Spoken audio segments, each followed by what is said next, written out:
കേരളത്തിലെ രാഷ്ട്രീയ സാഹചര്യത്തിൽ ബി ജെ പിയുടെ ഇനി അങ്ങോട്ട് ബി ജെ പിയുടെ വോട്ട് ഷെയർ കുറച്ചൊക്കെ കൂടി വരാൻ സാധ്യതയില്ലേ? ബി ജെ പിയുടെ വോട്ട് ഷെയർ കൂടിയതായിട്ട് കാണുന്നില്ല. പക്ഷെ കൂടിയിട്ടുണ്ട്. അവരുടെ ഒരു ബേസിക് വോട്ട് എന്ന് പറഞ്ഞാൽ 7% കുറേ കാലം നിലനിന്നിരുന്നത്. അത് പിന്നീട് ഇപ്പോൾ അത് കൂടി ഇപ്പോൾ പഞ്ചായത്ത് ഇലക്ഷനത്തിന് 14 ഇതൊക്കെ ആയിട്ടുണ്ട്. ഇവിടെ ഏറ്റവും കൂടുതൽ ആളുകളുള്ളത് ബി ജെ പി എന്ന പാർട്ടിക്കല്ല, മോദിക്കാണ്.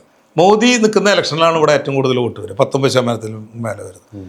മോദിയുടെ ജനപ്രീതിയിലും ഇവിടെ ഭയങ്കര, ഇപ്പോൾ നമ്മൾ നടത്തുന്ന ഇപ്പോൾ ഈ മനോരമയിലൊക്കെ വരുന്നതിലൊക്കെ മോദിക്ക് 27% എന്നൊക്കെ കാണുന്നുണ്ട്.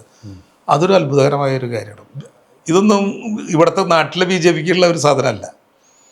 ലോക്സഭയിൽ അവർ 19.8% വോട്ട് പിടിച്ചിരുന്നു. ചിലപ്പോൾ അതും തന്നെ ഇനിയും പിടിക്കും. പക്ഷേ നിയമസഭയിൽ അവർ വീണ്ടും പഴയ പോലെ 15-ലേക്ക് തന്നെ പോകുന്നതാണ് എനിക്ക്, അതിലും താഴത്തേക്ക് പോകുന്നത് തോന്നുന്നത്. അവരെങ്ങനെയാണ് അവർക്ക് ഇവിടുത്തെ ആളുകൾ വോട്ട് ചെയ്യുന്നത്? ഇവിടുത്തെ പൊതുസമൂഹത്തിൻ്റെ കാര്യം ഞാൻ പറയുന്നത്. നിങ്ങളൊരു മുസ്ലിങ്ങളോട് അസൂയും വിദ്വേഷമൊക്കെ ഉള്ള ആളാണെങ്കിൽ അത് രക്ഷയില്ല കേട്ടോ. നിങ്ങൾക്ക് അതിൽ തന്നെ വോട്ട് ചെയ്യാൻ തോന്നുള്ളൂ. അതല്ല ഞാൻ പറഞ്ഞത്. നിങ്ങളൊരു പൊതുസമൂഹത്തിൻ്റെ ഭാഗമായുള്ള ഒരാളാണ്. നിങ്ങളെങ്ങനെയാണ് ഈ ബി ജെ പിക്ക് വോട്ട് ചെയ്യുന്നത്? ഒരു ഏറ്റവും അവസാനത്തെ ഉദാഹരണം പറയും. ഒരു പ്രൊപ്പഗൻഡ സിനിമ, ഈ കേരള സ്റ്റോറി, ബീഫ് ഒരു പെൺകുട്ടിയെ കുത്തിക്കയറ്റുന്ന രംഗം, ഇതൊക്കെ നമ്മുടെ കേരളത്തിലെതിരാണെന്ന് അവർ മനസ്സിലാക്കുന്നില്ല.